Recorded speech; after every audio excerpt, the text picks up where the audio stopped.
Nah, jadi pertama-tama mungkin udah pernah dengar tentunya eh, eh, Lee yang juga melakukan ini tentunya udah pernah dengar tentang Torcon di berita atau di mana gitu ya, betul ya. Nah, jadi kita akan membangun yang kita sebut TSMR 500. Ini mungkin bisa lihat ini maketnya. Ini adalah power plant, nuclear power plant berbasis molten salt reactor yang akan kita bangun nanti di 2023, kira-kira 2023-2024. Sekarang kita lagi preparation. Ini adalah 500 megawatt, ada dua power module, satu reaktor itu 250 masuk ke dalam satu turbin.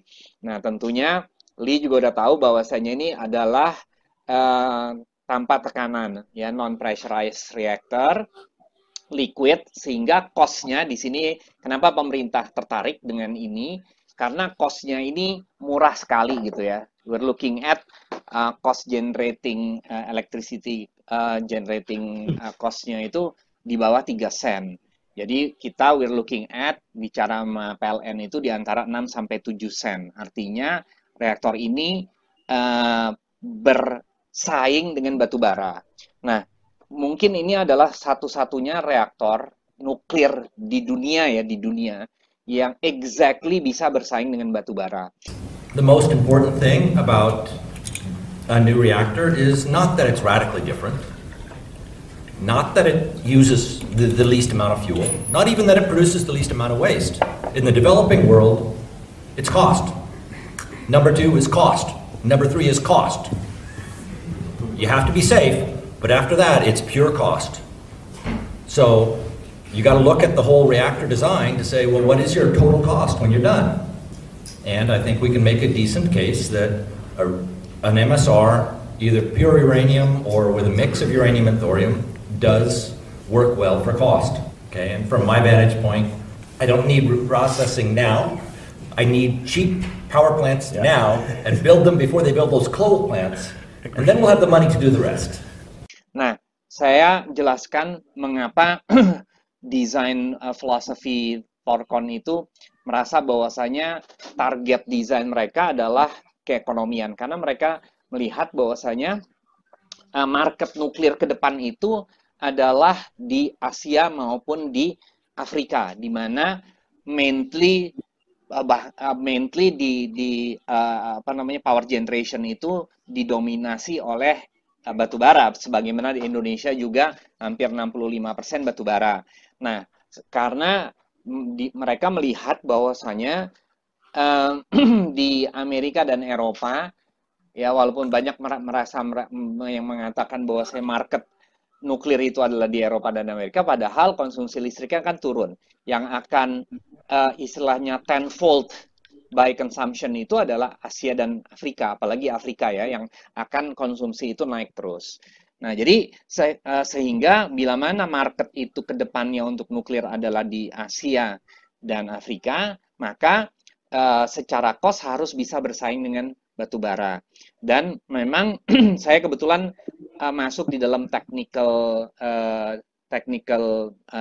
group daripada molten salt reactor yang di range sama IAIA. Ada sekitar 9 atau 8 perusahaan yang mengembangkan ini, dan hampir rata-rata memang di dalam desain spektrumnya molten salt reactor ada yang beraneka ragam gitu kan ya. Ada yang ngembangin thermal spektrum, ada yang ke arah fast spektrum, ada yang breeder, non breeder, ada yang uranium aja, ada yang thorium, segala macam. Sebenarnya spektrumnya cukup luas. Nah, namun Torcon memilih adalah exactly scale up daripada desain yang pernah beroperasi di Oak Ridge tahun 65 yang disebut namanya MSRE kan ya. Why? Ya karena datanya existing, datanya ada dan lengkap. Jadi artinya mereka cuman men-scale up dari 7 megawatt menjadi sekarang 250 megawatt. Nah, sehingga mereka ngambil data ini. Nah, walaupun yang mengambil pola ini nggak begitu banyak, seingat saya cuma ada 3, yang lainnya desainnya, basic desainnya berbeda-beda gitu ya. Yaitu cuma Torcon, Terrestrial Energy, sama Fuji di Jepang.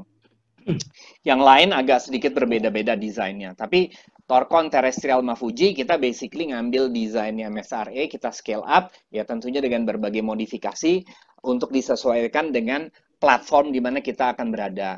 Nah, yang kedua, salah satunya juga kita kenapa memilih molten salt reactor adalah, atau Torcon ya, milih adalah pertama ya karena cost-nya itu rendah sekali.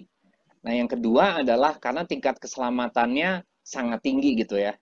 Practically karena it's non-pressure, jadi nggak ada pressure sehingga nggak ada peluang untuk bisa terjadi hydrogen explosion atau kalau station blackout gimana orang station blackout sebenarnya orang merupakan sebuah momok bagi kebanyakan PLTN, tapi tidak dengan Torcon karena sistem keselamatan Torcon ini mungkin udah pada yang tahu adalah pasif ya, we don't need electricity. Jadi electricity unlike di pressurized water reactor di mana electricity itu adalah critical to safety, kalau di Torcon dia cuma safety related, jadi nggak critical karena sistem decay heat removal dan lain-lain itu semua passively done gitu ya, melalui konveksi dan gravitasi dan lain-lain. Jadi benar-benar sebenarnya kalau kita pencinta fisika, this is the ultimate physics machine ya menurut saya. Karena semua sistem keselamatan itu bergerak karena hukum fisika ya, bukan karena listrik, bukan karena pompa, bukan karena apa-apa. It's all physics gitu ya. Nah, sehingga it translate memiliki tingkat keselamatan yang tinggi. Those are the fundamental, artinya fundamental design prospek. Nah, yang kedua, design filosofinya daripada Torcon setelah pertama it need to be able to compete with coal, dan kedua harus memiliki tingkat keselamatan tinggi. Basically, Fukushima type of an accident itu cannot happen gitu ya. Nah, yang ketiga adalah gimana membuat ini bisa dibangun dengan cepat gitu ya. Karena kalau nggak bisa dibangun di cepat, nggak bisa murah gitu ya. Salah satu komponen penting daripada kenapa Torcon, capex-nya itu cuman 9 di bawah 1.000, sedikit di bawah $1.000 per KW. Bayangkan aja ya. Artinya $1.000 per KW ini you're looking at lebih murah daripada batu bara. Sementara we're looking at kalau PLTN, PWR, BWR itu you're looking at 5.000 sampai $7.000, bahkan bisa $10.000 per KW. How could you get $1.000 per KW? Ya. Adalah kuncinya adalah making the manufacturing itu as ship block by block. Jadi kayak dibikin di atas kapal. Nah, jadi ini adalah rahasia kedua dari desain Torcon. Why? Kenapa kita bisa murah meriah banget gitu ya? Artinya kita sebagai forget about nuclear power plant ya. Sebagai any power plant, just any power plant, we are going to be the cheapest. Ya, di-compare dengan any power plant lah gitu ya. So, why? Karena kita membangunnya ini sebagai suatu blok-blok kapal gitu ya, blok-blok kapal. Nah, jadi perbedaannya, saya udah 2 kali ke DSME. Jadi kapal ini, desain ini akan dibangun di DSME gitu ya, akan dibangun di DSME. Kita udah ngelihat ke DSME. Nah, waktu tahun 2018 kita ke DSME dengan delegasi pemerintah adalah pemerintah ingin tahu, waktu itu basically mereka nanya sama DSME dan Dosan, bahwasanya benar nggak desainnya Torcon ini bisa dibangun oleh DSME? Jawabannya yes, bisa. Udah dikonfirmasi sama manajemen DSME. You have seen Torcon design and we are come down here to confirm if the DSME can make Torcon design. Is that doable here? Yes, I think so. So we can. We are a shipbuilding company, so I think we can make the hull with our own technology and develop with Torcon together. So it's very good. So you confirm it can be? Yes, I confirm that. Alright. Waktu itu yang datang langsung dari Sekretaris Kabinet dan dari PT PAL. Nah, mereka mengatakan ini dibutuh di sekitar 30 bulan for the first one gitu ya. 30 bulan itu termasuk desain engineering-nya, frame-on engineering design, fitnya. Nah, tetapi the next one, this is yang menarik. the next one itu, yang NOAK, yang kedua, ketiga, dan seterusnya, mereka hanya butuh 10 bulan. Lah, this is the incredible part ya, 10 bulan gitu ya. Mulai dari the first cutting, sampai kapal ini diluncurin keluar, gitu, ditarik keluar dari dock, only 10 bulan. Jadi sehingga untuk kedua dan ketiga, we calculate bahwasanya mulai dari order, sampai commissioning, sampai dia ada di lokasi, we only takes 2 tahun. Nah, ini adalah sesuatu yang menurut saya revolutionary. Karena saya 25 tahun di energi ya, Pak Iwan. So, I know how this thing works gitu ya. Rata-rata pembangkit listrik itu, kalau kita lihat yang di Jawa Tengah aja Batang tuh ya, yang 1000 kali 2. Itu udah mungkin berapa tahun? Udah 5 apa 7 tahun ya, nggak selesai-selesai. Udah selesai belum Batang? Saya juga nggak tahu. Kalau nggak salah belum selesai ya Batang itu. Now, maybe udah jalan 7 tahun nggak selesai-selesai. Nah, ini adalah problem dari sistem kelistrikan kita. Jadi, dengan modularisasi dan dibangun dengan di atas kapal ini, maka Torcon could achieve very fast build gitu ya, lead time. Jadi, pertama adalah murah banget, yang kedua adalah aman banget, yang ketiga cepat banget gitu loh. 2 tahun, how would you compete with that? Jadi, maksud saya, what I'm trying to say, I'm convinced desain ini will be the Android of energy. I'm convinced ya. Saya 25 tahun di energy, this is going to be the Android of energy. Artinya in the next 20 tahun lagi ya, saya katakan Torcon akan menjadi perusahaan yang lebih besar daripada GE, lebih besar dari Westinghouse, lebih besar dari any other nuclear power plant company ya. Why? Saya bukan ini ya, karena saya bukan ownernya Torcon. Saya di sini cuma chief reps-nya aja. Why? Karena sederhana. Saya selalu ngomong ini tapi nobody's believe ya. Nobody's believe me karena saya sederhana aja ya.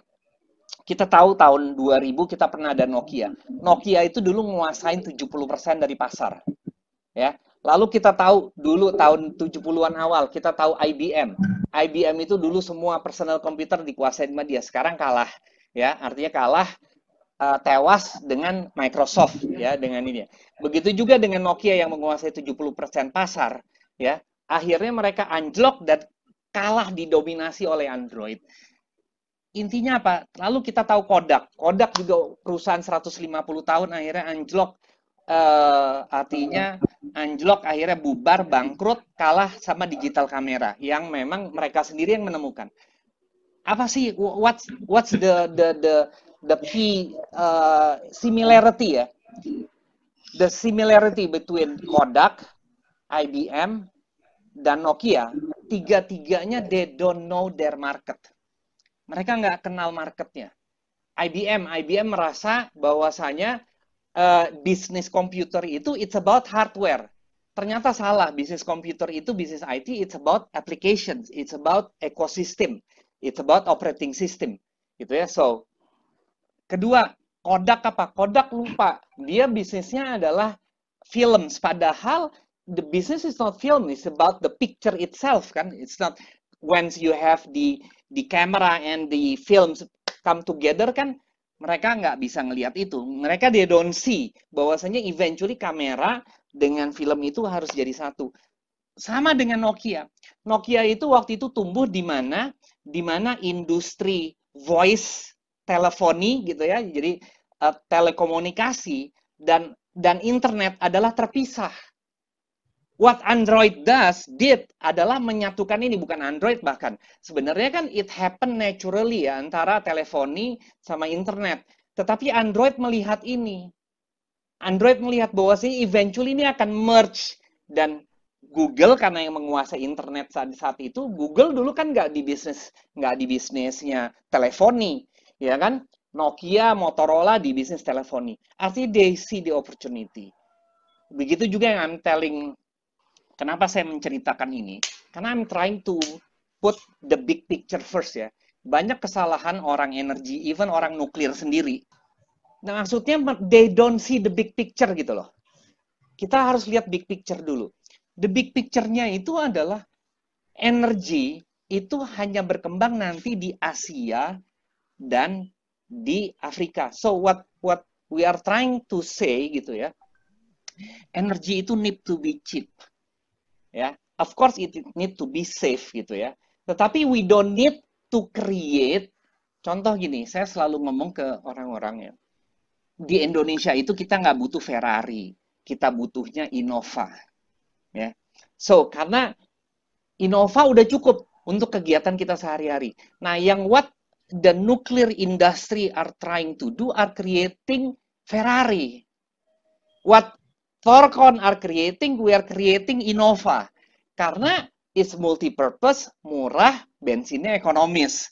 So, jadi itu. Nah, inilah juga mengapa sekarang saya berhasil menembus kepada pemerintah. Gitu ya. Dan juga di the next step-nya gitu ya. Bukan cuman ini murah, cepat dibangun, dan tingkat keselamatannya tinggi, tapi yang terpenting juga, the reactor itself can be made di Indonesia. Reaktornya, why? Karena nggak ada pressurized. Artinya we're looking at ketebalan platnya itu cuma 25 mm sampai 50 mm. Now compare that dengan PWR dan BWR, which is 300 sampai 400 mm, which nggak ada, hanya mungkin ada 4-5 forging company di dunia ya. Saya udah pernah, salah satunya Dosan, dia punya forging machines yang bisa membuat plat tebal 300 mm. Tetapi dengan ketebalan plat cuman 25 mm sampai 50, maka any shipyard in the world mana saja itu bisa membuat ini. Bisa membuat reaktor ini, reaktor Thorcon ini. Apalagi ini kan kapalnya, ya kapalnya pasti semua galangan kapal akan bisa, karena basically ini adalah tongkang kan. So, inilah yang poin berikutnya. The next point adalah bahwasanya yang saya juga sampaikan ke pemerintah, that this design can be made di Indonesia. Bahkan kita udah komunikasi ke PT PAL. PT PAL itu punya kerjasama dengan DSME, punya kerjasama dengan Dosan. Nah, Dosan itu adalah fabrikan daripada reaktor nuklir. Dia udah install habis sekitar 58 reaktor di dunia. Yang kedua juga pabrikan daripada komponen kelistrikan, ya. Begitu juga DSME. DSME sama PT PAL cukup erat karena mereka sudah kontrak dengan PT PAL membangun 3 kapal selam yang kelas Nagapasa itu kan sama-sama DSME. Nah, artinya baik DSME atau Dosan sudah setuju untuk membimbing ya. Kan kalau PT PAL kan nggak punya pengalaman ngebuat reaktor nuklir ya. Tetapi Dosan yang punya pengalaman lebih dari 30 tahun membuat reaktor nuklir, dia sudah sepakat, kita minta untuk memberikan technical know-how atau technical transfer, knowledge transfer ke PT PAL, sehingga PT PAL nanti bisa membangun reaktor ini. Bahkan kita udah kasih design engineering kita ke PT PAL, dan mereka sudah mengevaluasi selama about 10 bulan sampai 11 bulan, dan mereka sudah memberikan confirmation letter ya terhadap capability mereka mampu, juga terhadap biaya. Dan ternyata biaya yang dikutip sama PT PAL adalah hampir sama dengan biaya yang kita kalkulasi.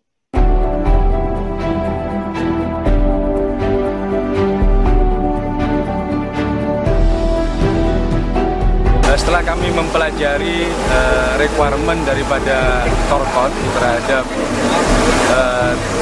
DSMR 500 yang dipercayakan kepada kami untuk dibangun beberapa part, terutama bagian dari reaktornya, secara teknis kami sangat yakin bisa kita laksanakan di PT PAL. Jadi secara teknis tidak ada isu terhadap kemampuan kami di dalam membangun reaktor yang diminta oleh Thorcon. Gitu. Artinya kalau kita selalu bicara selama ini, kalau kita bicara wah reaktor merah putih, ya reaktor Thorcon ini akan finally menjadi reaktor merah putih. It will be Indonesian made reactor, walaupun bukan design by Indonesian, tetapi it's made by Indonesia. Itulah rencananya Thorcon. Jadi rencananya Thorcon akan membangun first unit ini, yang kita sebut first unit ini yang sebagian NOAK-nya atau FOAK-nya first of kind.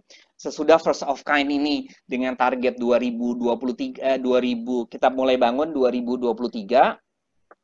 Lalu beroperasi COD, target COD-nya 2028. Nah, antara 28 sampai 30, Thorcon mempropos kepada pemerintah untuk menginstall sekitar 3.000 megawatt tambahan.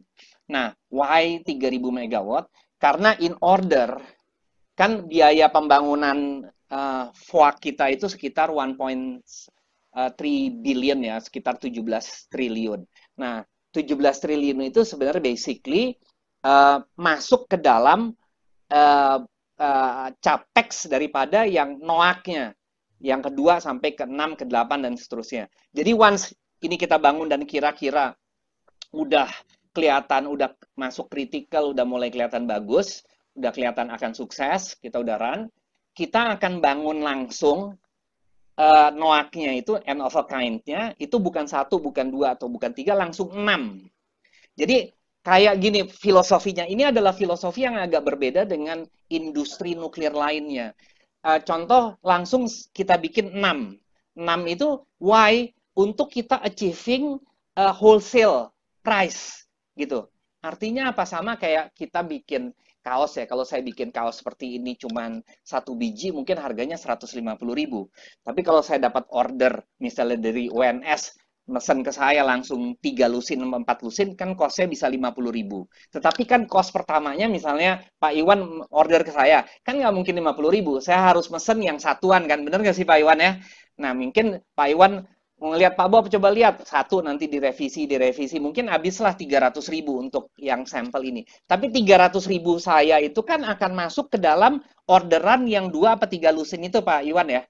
Nah sehingga kita perlu ketika cost yang pertama itu akan kita masuk ke dalam yang NOAK itu, yang 2.000 sampai 3.000 megawatt yang akan kita bangun langsung. Jadi kita akan bangun langsung 6 unit. Nah memang kita menawarkan dulu ke Indonesia, kita akan komunikasi ke Indonesia. Indonesia kalau lo ngambil 6 unit ini, yang 6 unit 3.000 ini kita bangun langsung, maka kita bicara cost-nya murah banget.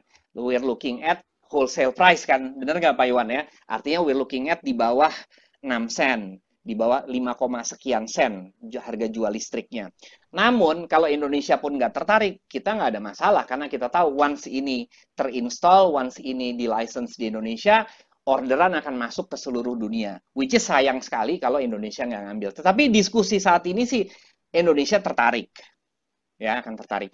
Nah setelah ya ini rencananya, itu yang poin kedua ya. Jadi poin pertama adalah FOAK ya 500 megawatt, yang kedua adalah NOAK. NOAK itu follow up plant-nya antara 2.000 sampai 3.000. Yang ketiga, kalau yang NOAK ini follow up plant-nya yang batch 1 diterima di Indonesia, maka pasca 2035 kita akan membangun pabrik di Indonesia.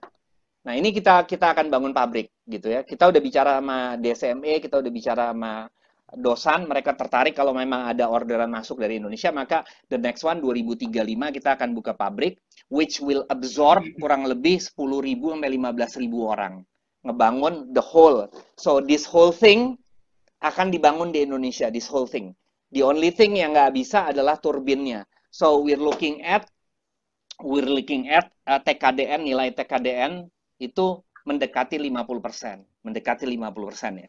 So, itu rencana. Jadi ada 3 tahap itu. Tahap pertama adalah FOAK, tahap kedua adalah NOAK, yang ketiga adalah pabrik. Nah, ini kita udah sampaikan kepada pemerintah, dan pemerintah sekarang is moving forward. Kita melakukan diskusi intensif saat sekarang dengan Menko Maritim, dengan SDM, dengan PLN, dengan Seskap, dengan Sesnek gitu ya. Nah, artinya semua diskusi-diskusi ini memberikan indikasi bahwasanya pemerintah wanting to move forward gitu ya. Nah, yang saya lupa sampaikan tadi adalah bagaimana kita melakukan implementasi ini? Kita akan yang kita sebut melakukan implementasi 2 tahap. 2 tahap apa sih? Kita dari sisi persiapan sampai commissioning pembangunan. Nah, di tahap pertama yang kita sebut tahap persiapan, di mana kita akan membangun yang kita sebut namanya non-fission testbed platform. Ini adalah non-fission testbed platform. Ini adalah non-fission ya. Ini reaktornya. Jadi kita menguji thermohydraulics dan sistem keselamatan, decay heat removal semua. Ini kita akan bangun dan ini rencananya akan dibangun oleh PT PAL. Ini seperti ini, kita bisa lihat di sini. Di sini adalah reaktornya, di sini adalah decay heat removal-nya. Jadi ini reaktornya scale-nya 1:1. Reaktornya scale-nya 1:1, tetapi primary heat exchange dan lain-lain itu nggak 1:1, 1/4 kalau nggak salah. Karena kenapa? Karena ini non-fission, maka panas itu di-generate dari heater. Ya, jadi kita cuma pakai 10 megawatt, maka primary heat exchange dan lain-lain artinya itu hanya 1/4-nya skalanya, tapi reaktornya full scale. Nah, jadi kita akan testing ini dan ini akan kita mulai di 2021 kurang lebih. Jadi dari 2021 sampai 2023 kita akan doing this test. Bila mana hasilnya bagus, ya, dan udah ada beberapa negara yang menyatakan minat untuk ikut terlibat di dalam pentesan ini, yaitu namely South Africa, Brazil, terus South Korea, lalu Amerika itu sendiri, Jepang, ya, those are the countries yang interested gitu ya, termasuk Argonne National Lab sendiri tertarik untuk ikut bersama-sama melakukan penelitian di fasilitas ini. Nah, so biaya yang akan kita keluarkan untuk ngebangun testbed ini dari 2021 sampai 2023 it's about sekitar 1 triliun atau 70 juta dolar. Setengahnya itu kurang lebih setengah triliun sendiri akan masuk ke PT PAL untuk ngebangun fasilitasnya. Nah, setengah triliun lagi it's going to be testing manusia, orang, karyawan dan lain-lain. Nah, karena ini non-fissions gitu ya, karena ini nggak pakai fisi, jadi kita pakai uranium alam, maka nggak membutuhkan izin Bapeten ya, karena bukan reaktor nuklir. Walaupun it's a reaktor nuklir, tapi practically secara by definition is not a reaktor nuklir gitu ya. So, ini kita udah lagi sedang persiapkan, artinya di PT PAL lagi persiapan, di Dosan juga lagi persiapan ngebangun ini. Nah, sementara kita on the government side juga lagi persiapan, karena kita juga nggak menginginkan, kita juga nggak mungkin ngeluarin 1 triliun based on janji. Jadi kita minta ke pemerintah untuk supaya bisa dikeluarkan suatu perpres yang bisa mengcover, menjamin mulai dari persiapan sampai akhir. Lah, tentunya based on conditionality gitu ya, bahwasanya kita juga nggak mungkin mulai pembangunan sebelum testbednya dinyatakan lulus dan desainnya bagus dan lain-lain. Artinya kita bisa melihat di sini potensi bisa bekerja sama, karena artinya sampai tahap 2028-27 sebelum COD, statusnya ini masih prototipe kan. So, basically statusnya adalah non-komersial. Jadi ketika statusnya non-komersial, we're looking at 7 tahun, kita akan melakukan penelitian bersama-sama. Dan tentunya kita akan merangkul semua pihak yang mau bekerja sama untuk melakukan penelitian ini, gitu ya. Dan juga saya sampaikan lagi bahwasanya semua ini akan menjadi embrio industri nuklir di Indonesia, yang mana akan membuka peluang, akan membuka istilahnya menaikkan kalau ini terjadi, which saya nggak punya alasan untuk this not happening ya, karena duitnya udah siap, Dosan udah siap, semua EPC udah siap. Yang belum siap ini cuman pemerintah Indonesia aja sebenarnya yang masih agak sedikit gamang dan ragu-ragu gitu ya. Tetapi basically nggak ada isu. Bahkan contoh gini, memang kalau kita ngelihat ini, orang nggak pernah ngelihat reaktor seperti ini, menganggap wah susah banget. Saya karena si Dosan maupun DSME kan udah ngikutin ini hampir 2 tahun. Ketika tahun 2019 ya, kita ke sana sama-sama dengan sama Seskap. Saya nanya gini,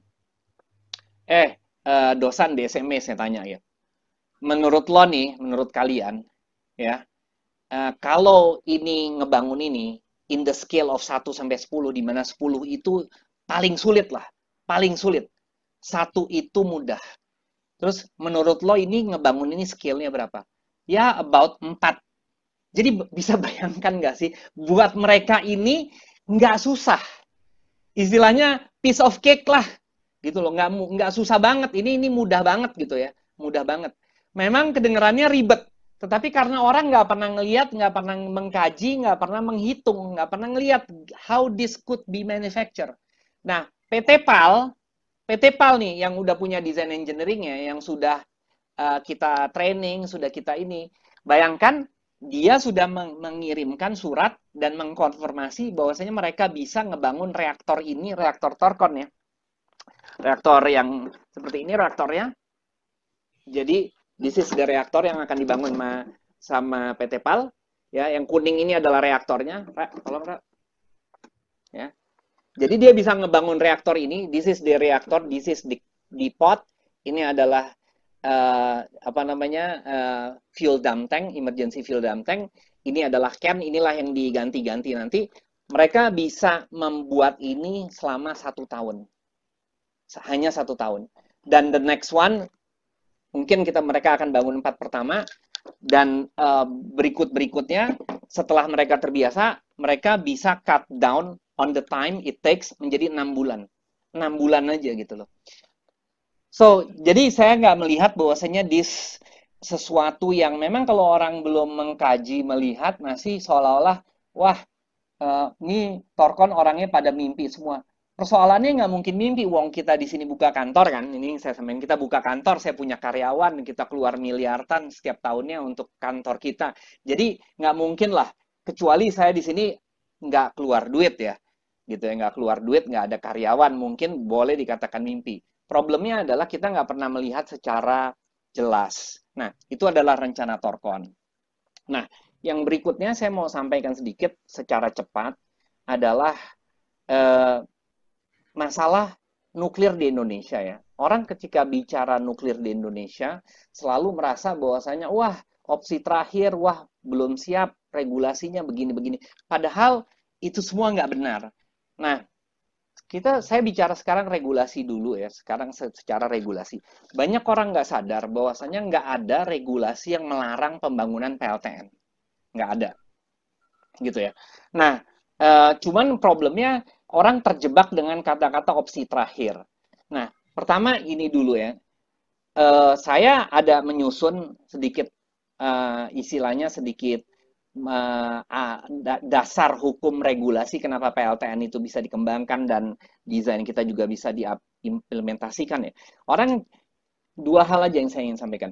Orang banyak yang nggak menyadari bahwasanya di Perpres 5 2007 yang disebut namanya Kebijakan Energi Nasional, yang pertama ya, kalau sekarang kan disebut namanya PP 79.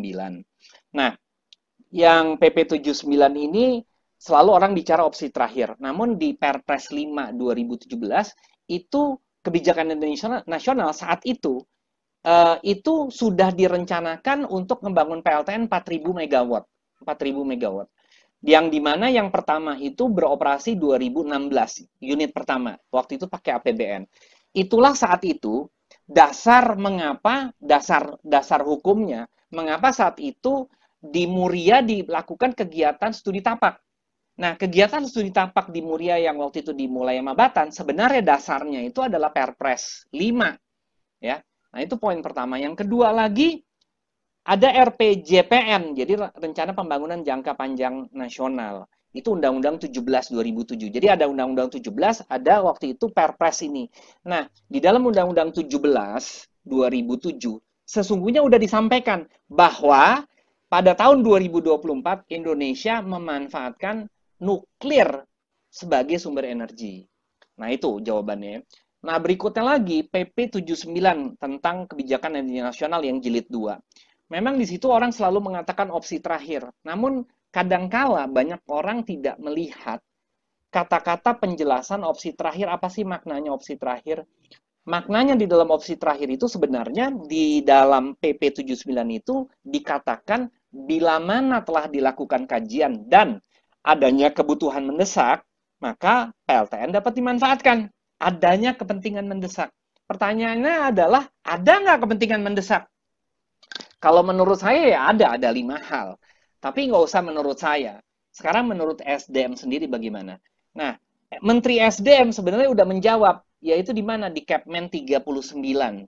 Kepmen 39 tentang RUPTL itu diselipkan di dalam diskusi nuklir bahwa ya Menteri SDM mengatakan dalam Kepmen 39K bahwasanya perlunya melakukan langkah nyata persiapan pembangunan proyek PLTN. Jadi Menteri SDM udah ngomong, perlunya melakukan langkah nyata persiapan pembangunan PLTN. Pertanyaan saya, statement ini bisa diartikan go nuklir nggak? Bisa nggak Pak Iwan? Ini Kepmen SDM. Sebenarnya udah go nuklir. Cuman kan kadang-kadang orang nggak pernah melihat.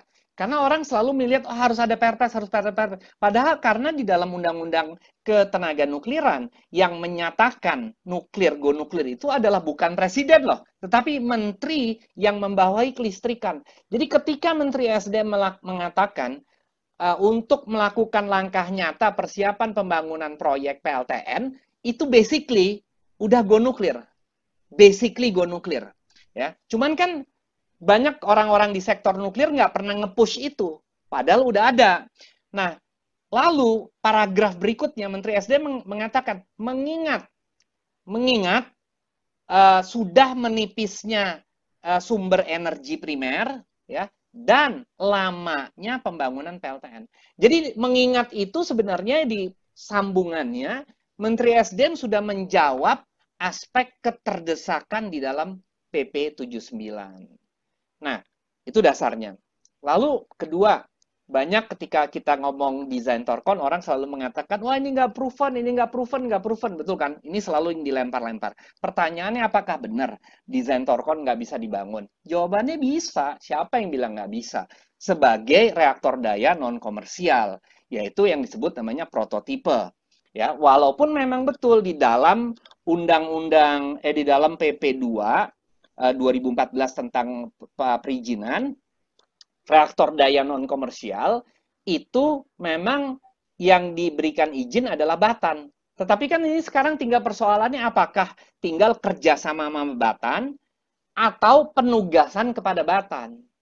Gitu. Kan sama aja, apakah yang namanya reaktor daya non komersial harus yang bentuknya PWR atau BWR? Enggak kan.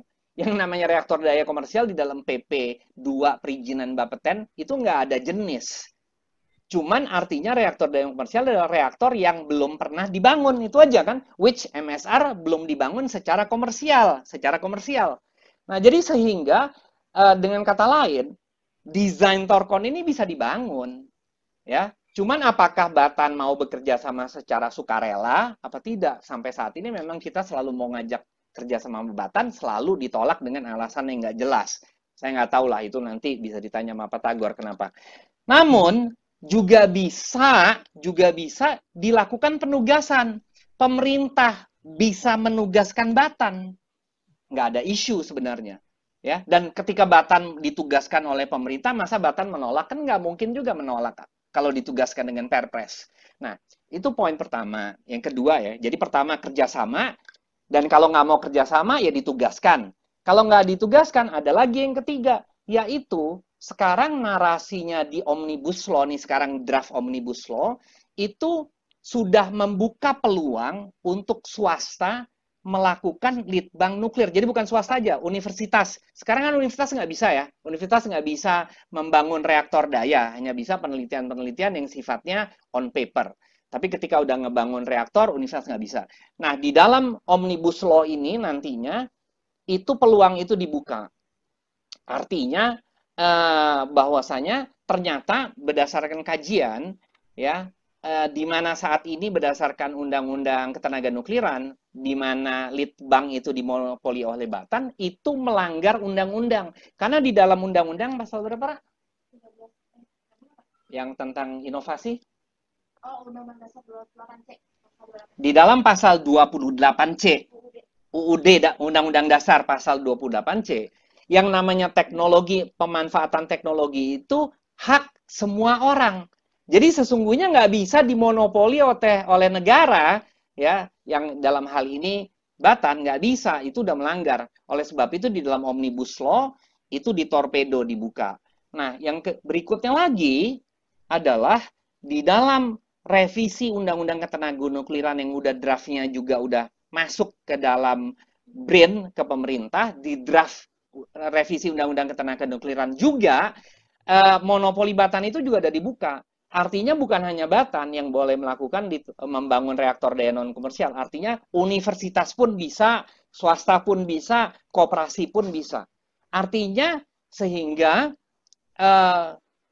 artinya apa? Ya artinya nggak bisa lagi dihalang-halangi karena either kita bisa melakukan penugasan, pemerintah bisa melakukan penugasan, atau benar-benar nanti di dalam revisi dirubah karena kita mulai membangun ini juga bukan di 2021, membangun desain ini di 2023 atau 2024 mulai membangun. Sebelumnya kita akan membangun yang fasilitas non-fission testbed platform, dan fasilitas non-fission testbed platform itu secara undang-undang nggak perlu kerjasama sama siapapun, bahkan nggak perlu izin Bapeten. Jadi artinya kita bisa mulai testbed platform ini sendiri lah gitu sebenarnya. Ya, kalau memang nggak ada yang mau kerjasama. Jadi itu aja introduction saya.